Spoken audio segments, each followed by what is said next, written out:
Bem-vindas de volta à sua dose semanal de paranoia justificada. Esse é o Na Minha Cabeça Faz Sentido, o monocast que prova que a sua intuição, aquela pequena voz na nuca, raramente está errada.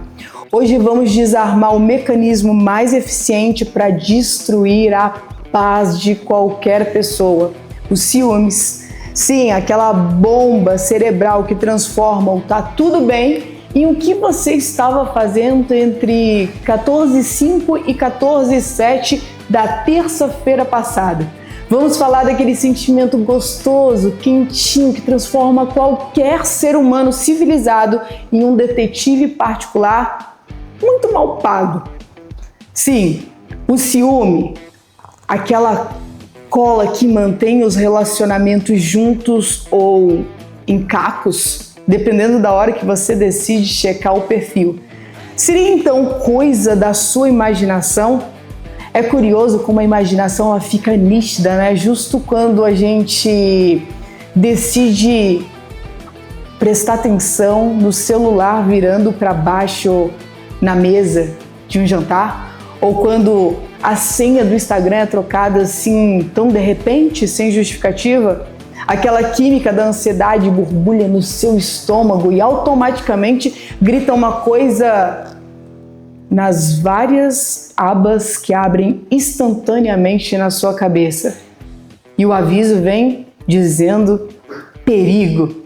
É claro que não tem nada por trás disso. É claro que tá tudo bem e é só você sendo você. Nesse episódio, subiremos o nível de risco, pois eu convidei a única pessoa que pode desarmar ou acionar todos os meus gatilhos de uma única vez. A minha noiva, que para minha sorte também é psicanalista. Será então que tudo isso é paranoia da sua cabeça? Então, se não tem nada demais, por que você não mostra? Mas agora, para começar, pare e pergunte a si mesmo. Essa lógica, essa obsessão, esse comportamento de controle obsessivo, muitas vezes, na sua cabeça, realmente faz sentido?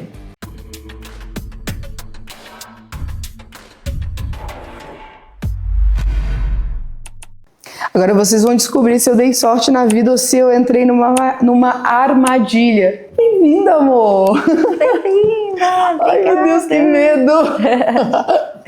Bora? Bora! Vamos começar? Vamos começar. Então eu peguei até umas colinhas para pegar ela de surpresa com aquelas perguntas que vai fazer total sentido aí para vocês e algumas coisinhas que eu gostaria de saber também, talvez eu nunca tive coragem de perguntar.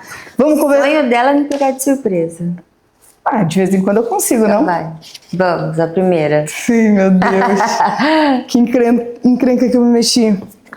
Fala pra mim então, quando é que tu acha que o ciúmes vira paranoia? A gente tem que dividir os ciúmes em duas etapas. Um ciúmes, aquele comportamento, aquele sentimento em que você tem uma pulguinha atrás da orelha. E o ciúmes patológico. O ciúmes patológico, obviamente, é o que a gente já pensa no ciúmes doentio, que está fora do controle, aonde várias situações de agressão, perseguição, feminicídio, e aí é uma outra conversa. Então vamos ir para um ciúmes menos patológico agora? Então a pergunta é... Quando que o ciúmes vira paranoia? Quando a pessoa, né, eu vou falar quando o ciumento, tá? Que tem ali o comportamento de ciúmes, não consegue, por via das dúvidas ali, manter a sua rotina. Então, manter o mínimo de um relacionamento saudável com os amigos, sem vigiar, sem monitorar as redes, sem perseguir, ou até mesmo eu já vivi esse processo. Não necessariamente no nosso relacionamento, mas a ansiedade, ela tomar conta a ponto de que a pessoa ela não consegue fluir. Não, mas tu dia a viveu esse dia. processo sendo você a ciumenta ou a pessoa que você estava sendo ciumenta? Sendo eu a ciumenta. E hoje entendendo que o ciúmes não tinha a ver com o sentimento de ciúmes, mas tinha a ver com um sentimento de insegurança. Mas quais eram as ações que tu tomava? Porque eu acho que quem está nos assistindo, para se identificar, precisa entender também quais são essas ações que a gente costuma tomar sem nem perceber que a gente está entrando nessa paranoia de identificar que aquele sentimento é ciúmes. Eu não transparecia os ciúmes e possivelmente a pessoa também que está ali do outro lado da tela não transpareça, mas ela monitorava. Então, assim, eu monitorava, eu ficava olhando os stories e, tipo, em 30 segundos, assim, uma coisa, tipo, de ter uma hora que eu, tipo assim, não aguento mais. Tipo, então eu acho que quando ele deixa de ser algo, né, saudável, é quando atrapalha não só a pessoa que sofre os ciúmes, mas o ciumento, atrapalha a si mesmo.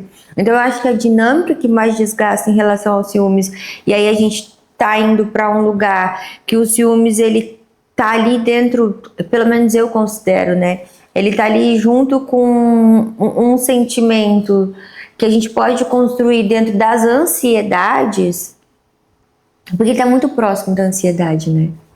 Então ele é uma construção da ansiedade, mas se a gente pensar, ele é um misto da ansiedade com o controle. Então o ciúmes ele não é um sentimento puro, né? A raiva é um sentimento puro, o amor é um sentimento puro, mas o ciúmes é como se ele fosse um pouco de cada sentimento, ou seja, ele é um pouco do amor, é lógico que a gente não está falando do ciúmes patológico, ele é um pouco do controle, ele é um pouco da raiva, ele é um pouco do descontrole e ele é um pouco, né, da falta de senso de si mesmo. Então ele é um misto, eu acho que por isso que é tão complexo falar de ciúmes. E parece que quando você fala isso, eu lembrei, já, você sabe que eu sou completamente imaginária, né?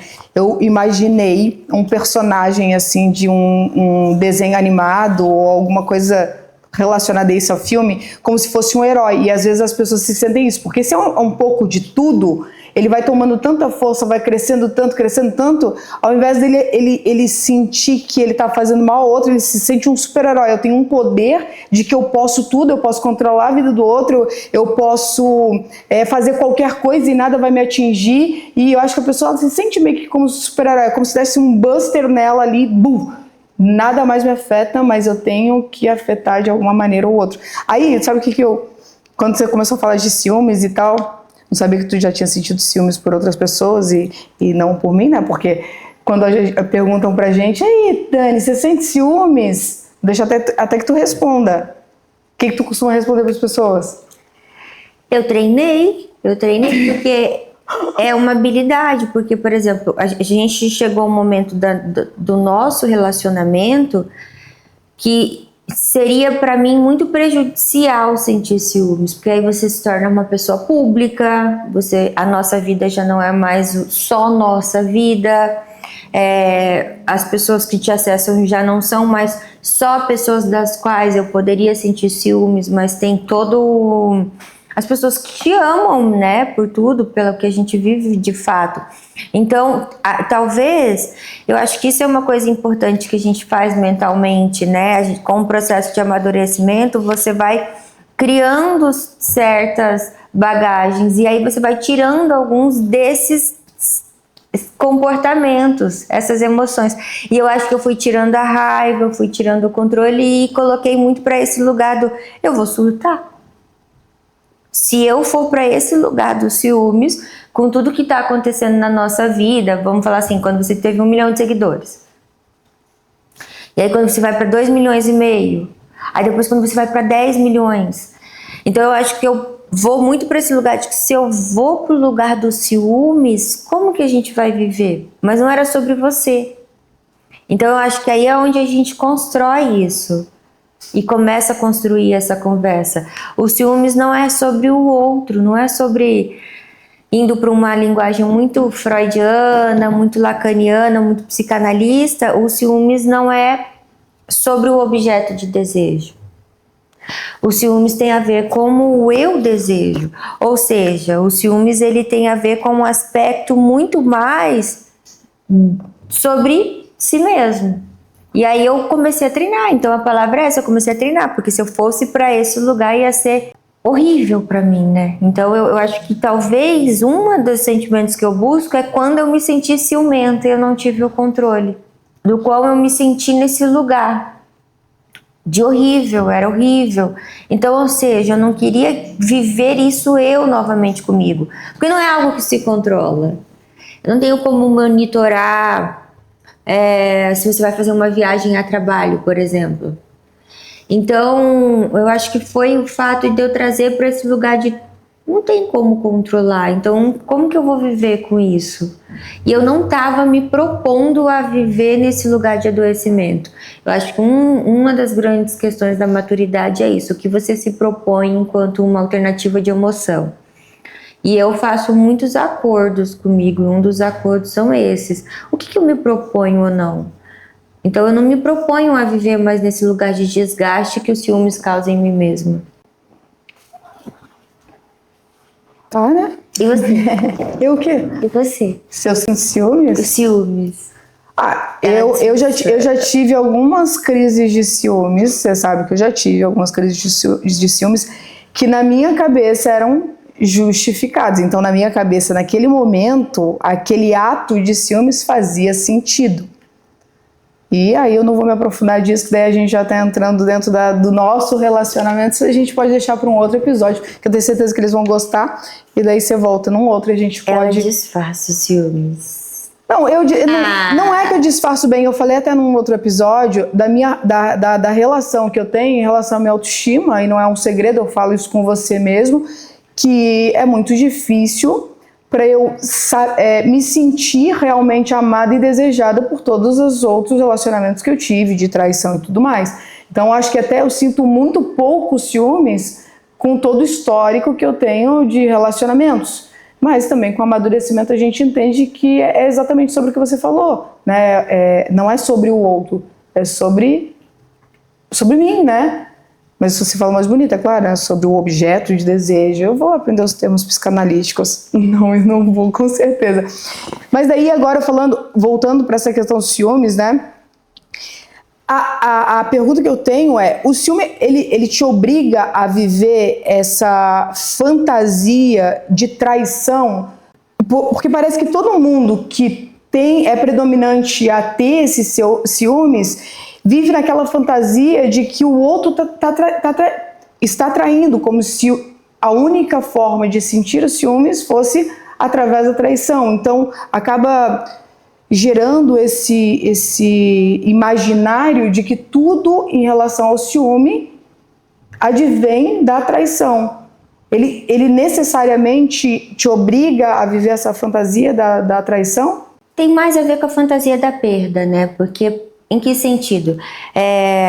Por exemplo, se a gente sair do âmbito romântico, né? Do âmbito amoroso, mas um filho tem ciúmes de uma mãe, um irmão tem um ciúmes de um irmão, né? Então tem mais a ver com a perda mesmo. Você perder algo que você intitula que para você é essencial, e o amor está nesse lugar do essencialismo, né? Dessa ideia do que é essencial. Então a gente sempre pensa nesse lugar de que tem todas as nossas necessidades primárias, mas a gente não consegue viver sem as necessidades secundárias. Então é muito legal. Acho que não vou usar legal o termo, vou corrigir o termo. Mas é muito interessante quando a gente pensa que tem várias pesquisas que falam sobre essa ideia de pessoas, de bebês pós-guerra, que eles foram institucionalizados, né? Então perderam a família, foram para instituições, e bebês que recebiam mais afetos das cuidadoras sobreviviam, e bebês que só recebiam ali cuidados fisiológicos morriam. Então, por que eu tô indo para esse lugar? Porque o ciúme... Mas esse seria o lugar primário e secundário que você está falando?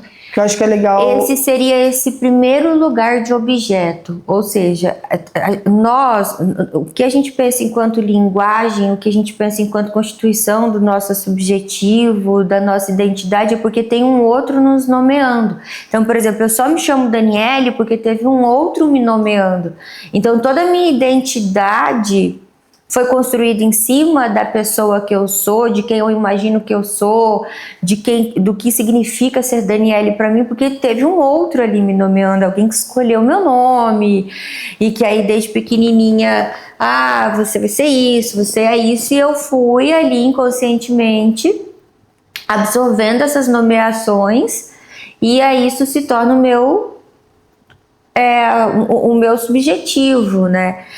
E o ciúmes, ele tá nesse lugar da gente perder essa subjetividade, ou seja, quando a gente vai para o amor romântico, vai para essa ideia de que, caramba, eu amo tanto você, tanto, que eu não viveria sem você. Tá onde? Tá na ideia do subjetivo. E se eu não viveria sem você, e vier um outro e te roubar...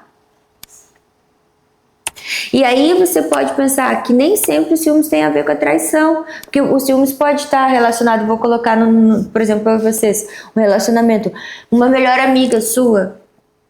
Eu posso saber que não existe um desejo sexual ali, mas poderia haver um ciúmes da minha parte, entende? Então o ciúmes, ele tá mais para esse lugar da perda, por isso que eu falo, que não tá tão correlacionado à ideia da traição, mas está muito correlacionado à ideia da perda. E o trair, ele é algo que eu acho que é ínfimo, assim, nessa ideia do perder. Porque você pode ter ciúmes de perder um melhor amigo. Quantos amigos, né? Tem um monte de trend que rola, tipo, vai lá com a tua melhor amiga, tipo assim.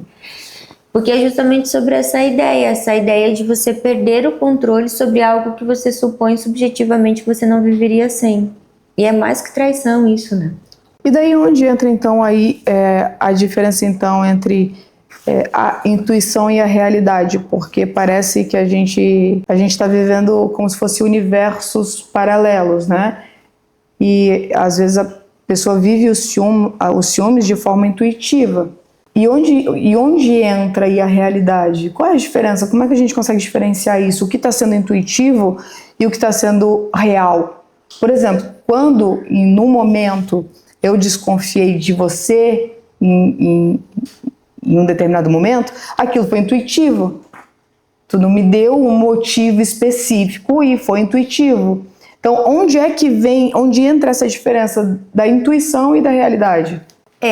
Eu pensaria, eu construiria por um lugar. Eu não construiria com a ideia da palavra intuitivo. Porque o intuitivo, para a mulher, ele tem um outro lugar, ele tem um lugar muito do sagrado, ele tem um lugar muito do quão é importante a gente realimentar e resgatar esse lugar do intuitivo. Até mesmo como sinal de proteção, de vivência. Então a gente tem conceitos que a gente chama de corpo bússola, né? Que é uma ideia de que toda a nossa ancestralidade feminina registrou vários aspectos fisiológicos, mas também do inconsciente coletivo.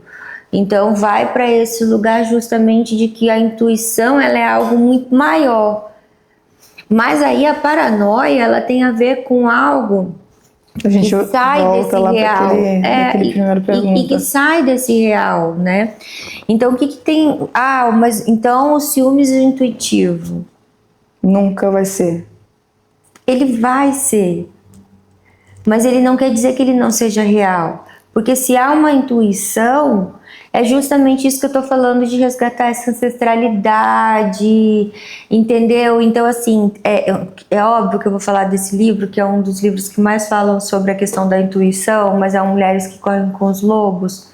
Então, nesse livro, ela traz, né, Clarice Spindler, que é a que escreve esse livro, ela constrói toda a ideia fazendo entrevistas através de contos, né? Então, ela busca na psicanálise esses contos ao redor do mundo. E aí a intuição feminina tem a ver com resgatar algo que nos foi tirado. Então, as nossas ancestrais, as nossas anciãs, as mulheres, elas eram muito intuitivas, politicamente, né, para viver ali em comunidade.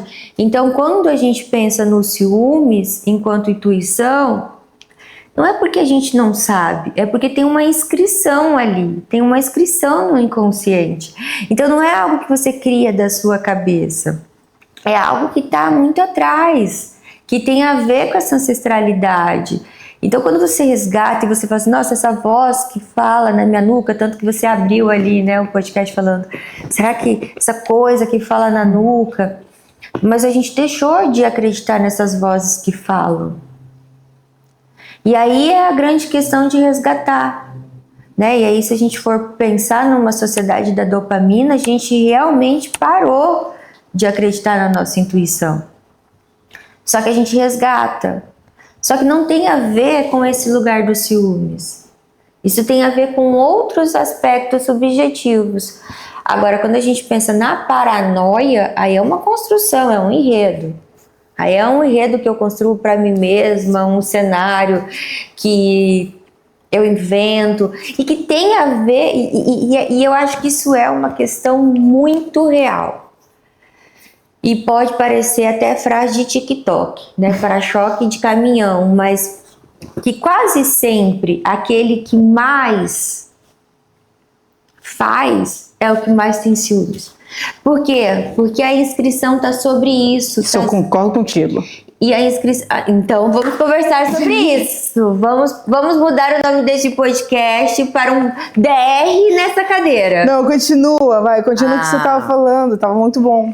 Não, a ideia aqui é pensar um pouco sobre o fator de que se a gente está falando que os ciúmes têm a ver com algo que é da própria subjetividade, se eu sou uma pessoa que flerto, se eu sou uma pessoa que desejo, se eu sou uma pessoa que penso em relações não monogâmicas, mas não consigo sair da relação monogâmica, que também não tem uma coisa a ver com a outra, e a gente iria para o poliamor, que não é o assunto daqui, mas por que isso se torna um objeto da qual eu vou perseguir no outro? Porque está falando sobre a minha subjetividade. E a gente transfere, né? A gente é ser por transferência. Então, se há algo que se sustenta um relacionamento, é a transferência. Ou seja, quase sempre aquele que mais deseja, mais que numa estrutura psíquica, ele precisa reprimir, recalcar a um nível de que ele não pode acessar aquilo de forma alguma e tornar consciente. É como se precisasse sair por um escorregar. Precisa escorregar. Aquilo ali precisa escorregar. E escorrega pelos ciúmes. E a gente tem esse discurso em várias outras questões de violência, homofobia, né? Freud fala isso no seminário. Freud fala que quanto mais a pessoa precisa reprimir aspectos próprios da instituição... Mas aí a gente já não está mais falando de ciúme. E aí a gente já está falando do ato em si, da traição, né? Não. Eu estou falando da emoção ciúmes. Tô falando da pessoa que sente ciúmes, você falou que escorrega. Controla. Se escorrega, não, é um ato. Não, eu digo escorrega, é até bom para eu me fazer entender. Eu digo que escorrega num sentido como se a gente pensasse... Quando a gente pensa na estrutura psicológica, vou falar numa estrutura psicanalítica, a gente pensa numa ideia de um iceberg. E aí é como se lá no fundo, no fundo, no fundo, no fundo do mar está o nosso inconsciente. Ali um pouco mais para onde a gente consegue acessar com o submarino, mas a gente precisa de muita ajuda, de mergulhador, de equipamento técnico, de ferramenta. É como se o ego ele fosse uma esponja para não deixar passar nada do nosso inconsciente. Então é como tem um filtro ali, tem uma barreira. Tudo que está lá no inconsciente está oculto, tem uma barreira. E quando eu digo escorrega, é que eu quero dizer que algo que está flutuando nesse mar, por algum motivo, passou dessa barreira do ego, passou e foi. Então escorrega na emoção de ciúmes, é isso que eu quero dizer. Então uma pessoa que reprime muito, então tipo inconscientemente, essa pessoa ela tem um desejo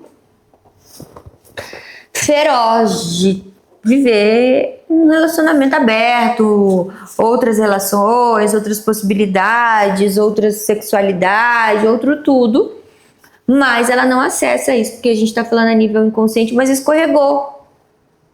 E para poder dar vazão a isso, saiu pelos ciúmes. Então eu vou controlar meu parceiro muito, muito, muito, muito. Né? Então é um trabalho de muita terapia, de muita análise para poder chegar lá e você saber que aquilo é seu. Né? E não propriamente dito falando sobre o comportamento de traição. Não propriamente dizendo que a pessoa que sente ciúmes é a que mais trai. Mas que às vezes vale a pena investigar da onde vem essa coisa que está escorregando. Mas como é que a gente sabe, identifica assim de forma clara quando que o ciúme pertence ao outro ou pertence à nossa própria sombra? De forma bem clara, assim. A gente volta para aquela pergunta que você me falou sobre a intuição, né? Quando é intuição ou quando é noia da própria cabeça. Quando é intuição, você pode investigar sobre o outro. Porque a intuição, ela te direciona para algo que você está resgatando além. Você está resgatando por várias inscrições que tem. E a paranoia não, a paranoia é sua. Então, tá um pouco nesse lugar. Eu nunca deixaria a intuição como uma ideia mística. Eu acho que essa não é a ideia. Eu acho que a intuição, ela é uma bússola. E aí a gente, ao longo da vida, pela nossa socialização, principalmente a nossa socialização feminina, a gente foi apagado a ideia da intuição feminina, né? Então, assim, as mulheres, elas ficavam muito sobre o contexto de comunidade. Então, elas tinham que trabalhar muito a intuição, mas elas tiveram que, desde muito cedo e muito antes, aprender a ler os signos dessa comunidade, a poder ler quando vinha um forasteiro que estava chegando, que poderia ameaçar ou que não poderia ameaçar. Então, muitas histórias que a gente sabe sobre muitas coisas têm a ver com a intuição feminina. Então, a intuição, para mim, ela é mais bússola do que paranoia. E aí, quando a gente dá voz à nossa intuição, tem mais a ver com investigar o outro, a paranoia de si mesmo. E eu percebo às vezes também que o ciúme, ele tem muita correlação com coisas que estão muito dentro do nosso cotidiano mesmo, né? Medo, autoestima, a insegurança, a passividade, né?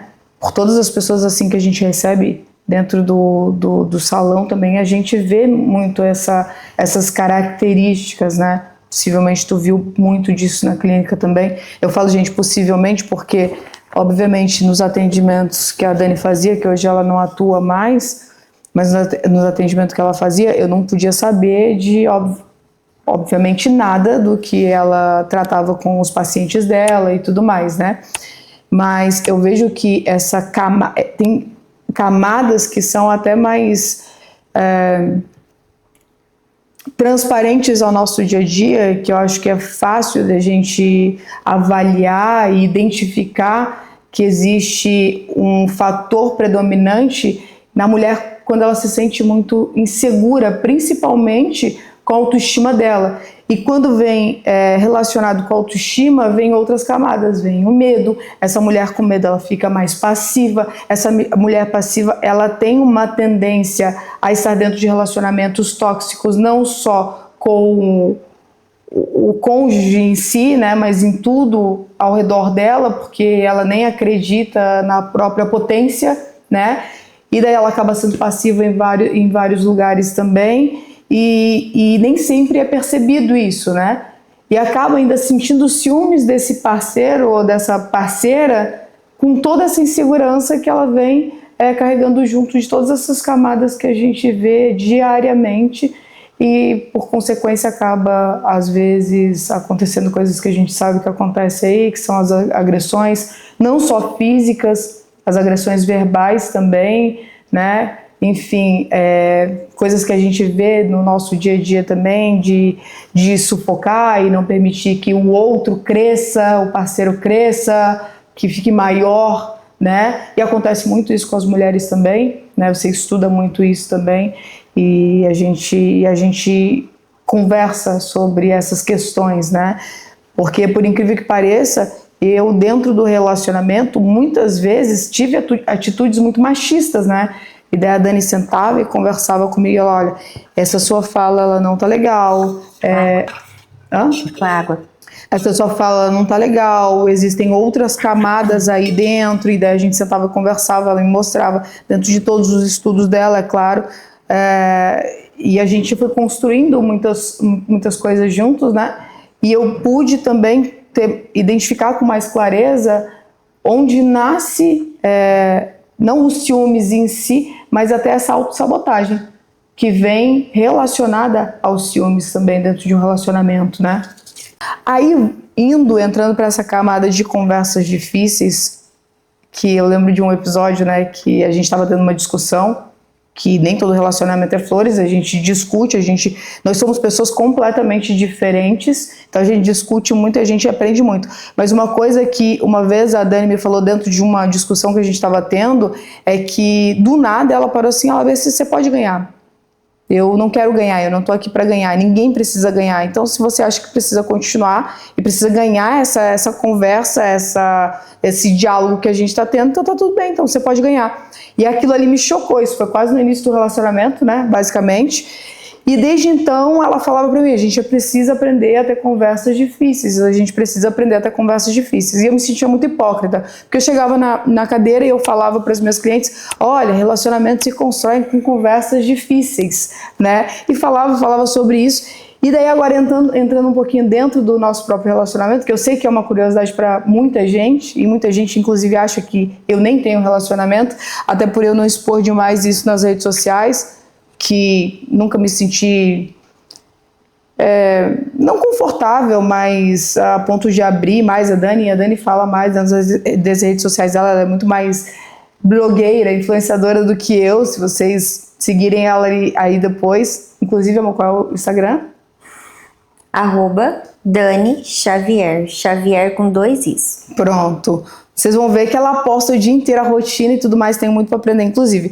Aí, entrando nessas conversas difíceis, eu trouxe algumas perguntas em relação ao nosso relacionamento, que eu nunca fiz, para começar. Isso você não me falou no carro. Então, calma, a gente vai... Você pode responder se sentir confortável, tá? Mas não é nada demais também. O que você acha que a gente faz bem como casal, né? Que outros casais por aí não fazem? Tem que ser uma coisa diferente, não pode ser uma coisa que a gente saiba que todo mundo faz. Que a gente faz bem enquanto casal. Que outros casais não façam. Eu acho que é aceitar a decisão uma da outra. Não sei como é para os outros casais, mas eu acho que funciona muito bem para nós quando a gente vai para esse lugar do não, eu não quero. Ah, tá bom, mas eu quero, tchau. Então a gente não fica discutindo para esse lugar de tentar se convencer ao contrário. Isso é uma coisa muito prática na nossa dinâmica, tipo, eu gosto de fazer várias coisas, por exemplo, no final de semana, você gosta de ficar mais em casa, reclusa, para se reabastecer. Ou seja, praticamente metade do nosso fim de semana sou eu fazendo as minhas coisas e você as suas. Que funciona muito bem, né? Até porque eu acho que a ideia de que a gente já trabalha junto, a gente já vive 24 horas juntas, e a gente ter esses espaçamentos funciona extremamente bem para nós. Você assistir suas séries funciona super bem para você, e eu ler os meus livros funciona maravilhosamente. Legal. Eu acho que é um ponto bem interessante. E que é muito difícil a gente ver realmente nos casais, porque parece que tem uma obrigação de fazer o que o outro faz o tempo inteiro. Não que a gente não faça, né? Para deixar claro também, tem horas que a gente negocia, então a gente tem os nossos negociáveis também. Quando chega no extremo, assim, não, tem que fazer, então vamos fazer. Então a gente tem os nossos negociáveis e a gente trabalha muito bem com isso, né? Mas, no mais, a gente tem muitas coisas que a gente vive em comum. Como a Dani falou, a gente vive 24 horas juntas, todos os dias durante 5 anos da nossa vida praticamente, né? Então é bastante tempo. E o que você faz, o que te faz sentir segura na relação e o que te tira da segurança rapidamente, assim? Que hoje te faz sentir muito segura dentro do nosso relacionamento e o que te faz sentir insegurança muito rapidamente. O que me faz sentir segura é porque você é viciada em trabalho, né? Então eu sei que qualquer coisa que você não estiver fazendo que não seja trabalhar já pode ser estranho. Não que seja bom, mas... E o que é o outro? E o que te faz sentir insegura muito rapidamente? Não investiguei ainda. Ah, tá vendo? Sou perfeita, gente.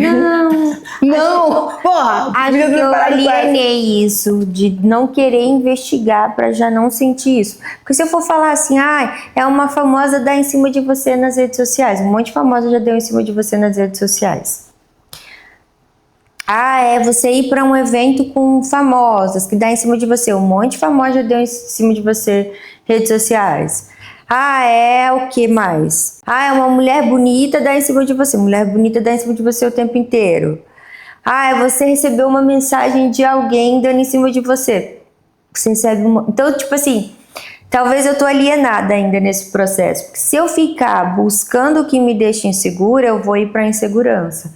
E talvez eu descarregue uma coisa que eu não consiga controlar. Tipo assim, um trem desgovernado. E eu tô tão bem para poder ir para esse lugar agora, então a ideia não é ir para esse lugar, então eu tô alienada ainda nisso. Mas eu também não te trago nada para te deixar insegura, né? Então, um ponto para mim. Nem dá, né? Tuas redes sociais é aberta, teu celular todo mundo tem acesso. Metade da tua vida, da tua agenda sou eu que cuido. Então... Eu não tenho vida privada. Meu Deus do céu. Nem no banheiro eu vou sozinha, porque o Ozzy e o Ravi vai junto. Ou a Rafa de vez em quando. Ou a Rafa, meu Deus. Do nada, às vezes a gente tá lá em cima, tomou o banho, aí a gente tá com a porta aberta, eu peladona passo a Rafa. Não vi nada, dona Gil. Pelo amor de Deus, né? E o que você acha que é mais difícil... O que você tá rindo? Eu tô rindo dela, porque ela fala isso mesmo. Mas eu não vou olhar pra você. Mas não é sobre olhar pra gente, é a questão da privacidade. Pô, se eu tô falando pra você que eu tô tomando banho, tu não vai subir lá, porque você vai olhar. Ela faz isso mesmo. Ela faz isso mesmo. E o que tu acha que é mais difícil de dizer pra mim? O que é mais difícil de dizer pra você, o que você tem que fazer. O que você sempre quer fazer do seu jeito. Pronto. Eu não concordo. Faço muita... O que tu tá rindo, Sara? eu não concordo com vocês. Eu vou ensinar uma tática de relacionamento. Você dá ideia falando assim, amor, sabe aquilo que você comentou comigo esses dias, que você falou? Cara, foi uma ideia muito legal. Cara, você podia fazer assim, assim, assim. Tcharam! Pronto, gente, você não briga, você não discute, você não entra e aí as coisas vão acontecer do seu jeito. Legal. Ela faz isso de vez em quando mesmo. Agora pronto, agora acabou a tua tática. Não vai funcionar mais. Eu crio outro. Então tá. Não tem escapatória, então. Tá, agora chega da gente, porque era só pra matar um pouco da curiosidade das pessoas mesmo. Agora a gente vamos voltar pro tema, né? O que costuma destruir mais uma relação? O que é dito ou o que não é dito? Isso é bem legal, porque são dois caminhos que parecem semelhantes, mas eles são completamente diferentes, né? Porque, por exemplo, uma pessoa insegura com o que não é dito vira uma bomba relógio. Né? E o que é dito pode machucar também a ponto de deixar a pessoa insegura. Então, e aí, como é que funciona? Na minha cabeça fica uma confusão, assim, eu não sei o que eu preferiria. O que é dito ou o que não é dito. Eu acho que eu prefiro não saber das coisas. E aí, Sara? O que vocês acham? Eu prefiro o que é dito. O que é dito, mesmo se vai machucar muito. É? Tu? Eu acho que eu também. Acho que não aguentaria, não. Tu não aguentaria não, Henrique? Não. Não, eu acho, tá? Isso nem é em aspectos, assim, terapêuticos, Eu prefiro o que é dito, porque ainda eu tenho o espaço da retórica de discutir, de falar que não, de causar um BO, jogar minha bomba e ir embora. Do que o que não é dito me deixa remoendo e eu ficar criando uma fanfic na minha cabeça, altas histórias de discussão no banheiro, embaixo do chuveiro, causando a palavra, tipo, a resposta perfeita. Eu prefiro o que é dito. Ó, dentro do nosso relacionamento tem uma coisa muito engraçada que acontece, tá? Ai, eu tô revelando muita coisa de mim, assim, isso é péssimo, porque me tira daquele lugar de maturidade que vocês acham que eu tenho, que eu não tenho, tá? A Dani, ela gosta de conversar, tá? Tem algum problema? O que ela quer? Ela quer conversar sobre o problema. E eu já sou extremamente infantil. Eu falo, não quero falar agora. E daí eu já começo a chorar e eu dramatizo pra cacete, entendeu? E exatamente, eu acho que por essa questão. Eu acho que talvez eu não goste. Não, mas a gente já conversou muito sobre isso. Eu acho que você levou isso pra terapia. A questão não é o seu silêncio enquanto uma questão de infantilidade. É por você, nós, mulheres, nós enquanto casal, nós enquanto um relacionamento homoafetivo, nós fomos criada e tudo que a gente aprendeu sobre amor veio da heteronormatividade. Então, o que você aprendeu como uma estratégia de punição era o silêncio. Então, durante muito tempo no nosso relacionamento, você usou o silêncio não como um lugar que era o teu tempo próprio, ou era para me punir. Uhum. Então, eu acho que você aprendeu muito sobre isso, amadureceu muito, e aí isso não deixou mais de ser uma ferramenta de punição. Então, eu acho que isso é muito importante, né, você ver, porque existe muita diferença nesse silêncio. E obviamente que quando a gente vai pensar sobre uma pessoa introvertida, ela precisa de um silêncio. Uma pessoa extrovertida, ela precisa falar para poder elaborar, né? E aí é onde está o grande X da questão de fazer um relacionamento funcionar, né? Por que tu acha que alguns amores, eles repetem um padrão? Tipo, como se fosse uma herança, sabe? Você já falou muito sobre isso comigo, por exemplo.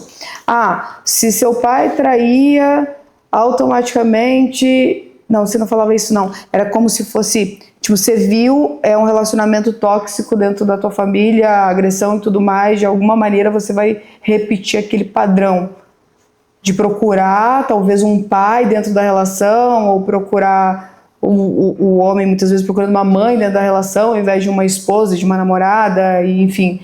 Como é que funciona isso? Porque acaba sendo muito tóxico, né? O que repete esse padrão? Então, daí volta lá para o começo da nossa conversa, né? Repete porque a gente volta para esses aspectos primários. Então, esse lugar, a gente pensaria muito num contexto de desamparo, né? E essa palavra mesmo da qual Freud usa nos estudos psicanalíticos, o desamparo. Então, tudo que a gente vive na nossa vida adulta é para fugir do desamparo infantil. Ou seja, quando a gente estava morrendo de fome ali, a gente chorava e não vinha ninguém para poder nos atender. Mas mesmo quando vinha essa mãe ou essa pessoa para alimentar, que não necessariamente era a mãe, e você não se sentia acolhido e amado, e vários aspectos que já passava pela constituição daquele bebê, porque até alguns meses, em algumas teorias, na psicanálise, o bebê, ele vê o outro como uma extensão de si mesmo. Então, quando aquele outro não está presente, é como se ele também não estivesse presente. Então, ele vai constituindo a subjetividade dele a partir desse lugar.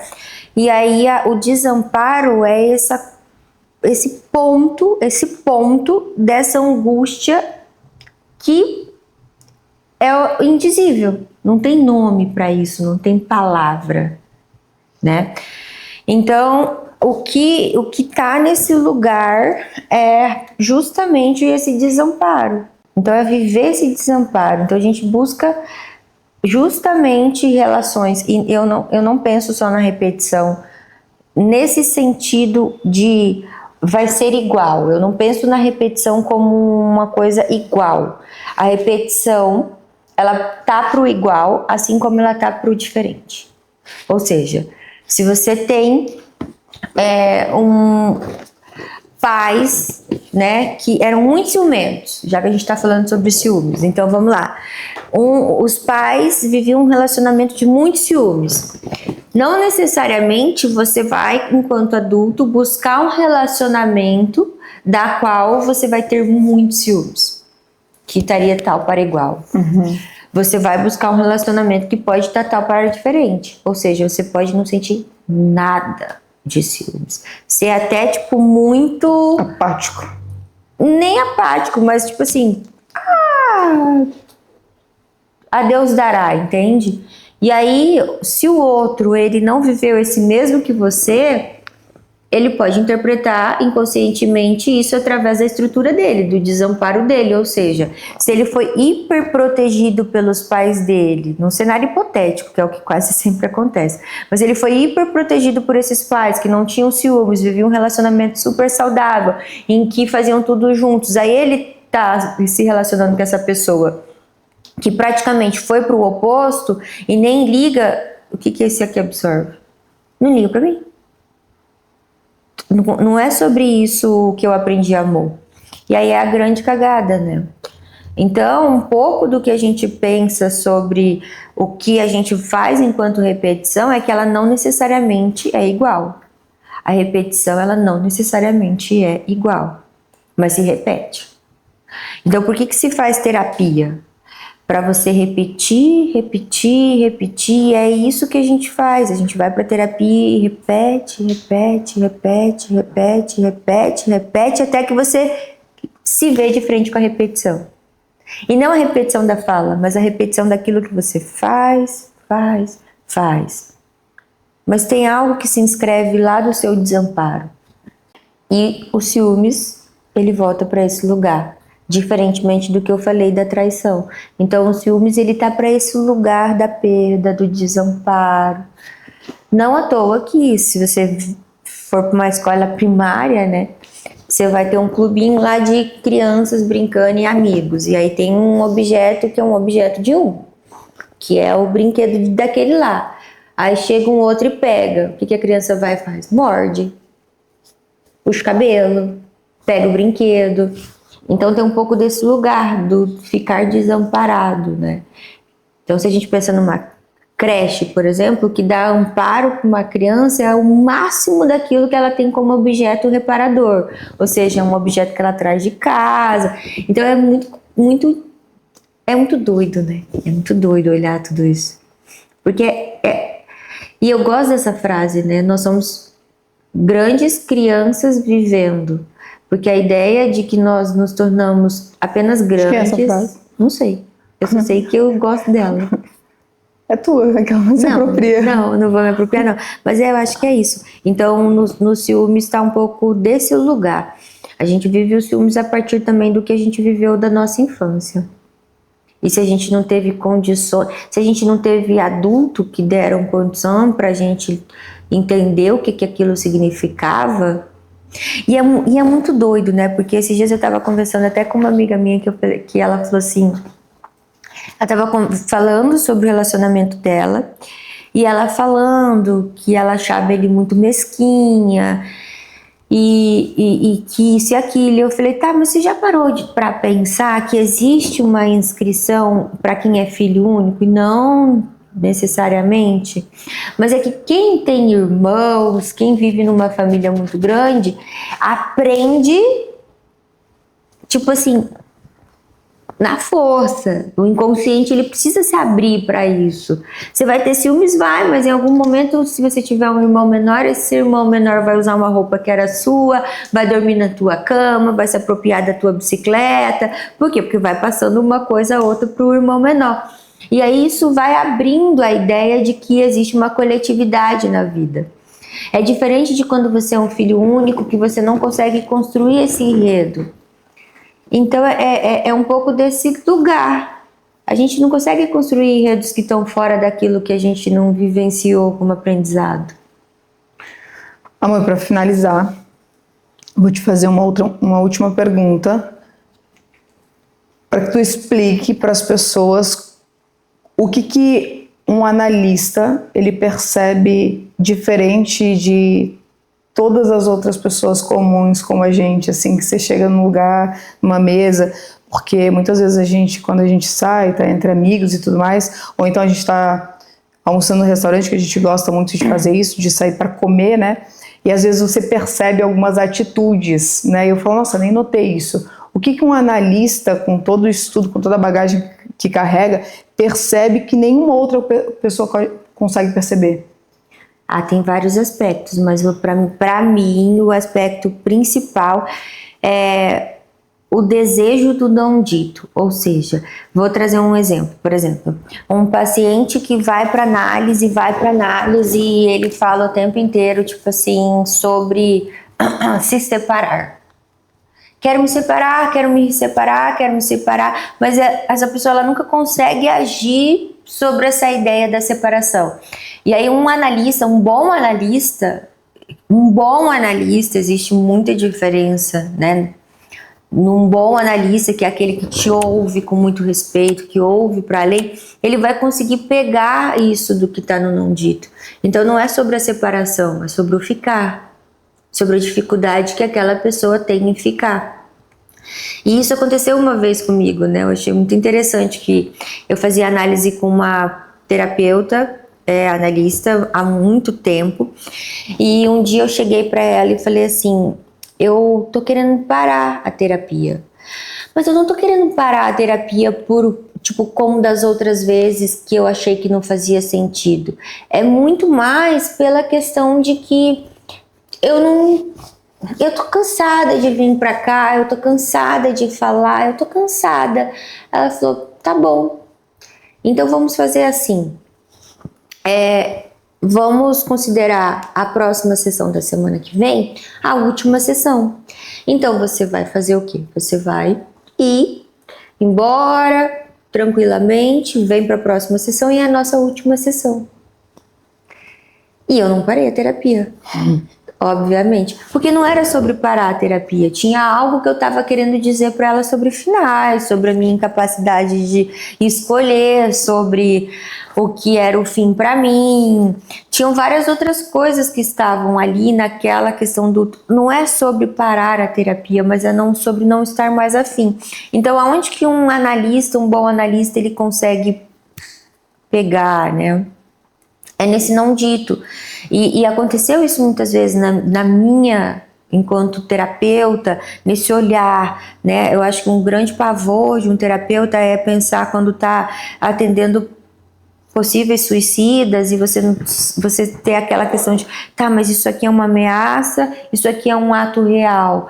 E eu aprendi muito, né, enquanto ouvi esse lugar, ouvi o que poderia ser uma ameaça real, o que poderia não ser.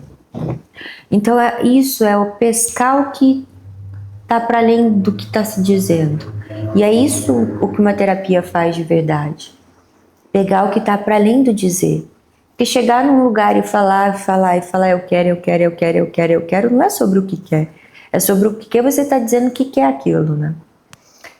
O que na tua cabeça hoje faz sentido e que você acha que para várias pessoas podem não fazer sentido, mas se fizer, existiu uma conexão aí? O que na minha cabeça faz sentido, que a intuição, ela é uma bússola para qualquer fenômeno emocional que você possa viver. É o que faz sentido na minha cabeça. Eu não vivo sem a intuição. E não a intuição como isso místico e mago e uma voz e uma luz branca brotando na tua cabeça como do além, mas a intuição daquilo que está na minha raiz, do que está naquilo do que eu construí ao longo da minha história. E eu penso, e isso é uma das frases que ontem, quando a gente passa pelas estradas e está na frase das mulheres que correm com os lobos, a gente vê muitas cruzes, né? cruzes mesmo, de pessoas que morreram em pontos de estrada, ou porque era um andarilho, ou porque sofreu um acidente, e a gente precisa na nossa vida resgatar todas as cruzes. Então a intuição, ela tem a ver com todas essas cruzes da nossa própria vida. Então a intuição, ela tá para mim daquele momento em que fecundou o óvulo, e aí, tipo, foi se sair uma pessoinha lá que depois recebeu o nome de Daniele, que depois pertenceu à minha família, que aí foi criada por aquelas mulheres e que eu registrei toda a ancestralidade daquelas mulheres, e depois por aqueles homens e que eu registrei toda a ancestralidade daqueles homens. Então a intuição tá ali. Então o que tá na minha cabeça que faz total sentido para mim é que a intuição, ela é uma bússola de qualquer sentimento que eu vá viver. É isso. Pronto, terminamos mais um episódio de Na Minha Cabeça Faz Sentido. Se fez sentido aí para vocês, sigam essa mulher maravilhosa nas redes sociais. A gente vai deixar todas as redes dela aqui embaixo. De onde vem isso? Tem muito mais. E eu prometo, se vocês gostaram desse episódio, querem ver mais vezes a Dani por aqui, deixem aqui nos comentários, e a gente vai ficar muito feliz de compartilhar um pouquinho mais de temas. E deixem também os temas que vocês querem ver aqui no Monocast, que é muito novo, tudo muito novo para mim, pra gente, porque isso aqui é uma construção de todos nós. Tá? Me convidem mais vezes, falam para eles colocarem temas, então, para você me convidar mais vezes. Então, mas eu falei exatamente isso agora. Lindo. O tema de hoje foi sobre ciúmes. Eu espero que tenha feito sentido aí na sua cabeça. O minuto que fez sentido, deixa aqui nos comentários e a gente vai falar mais sobre isso. Um beijo e até a próxima.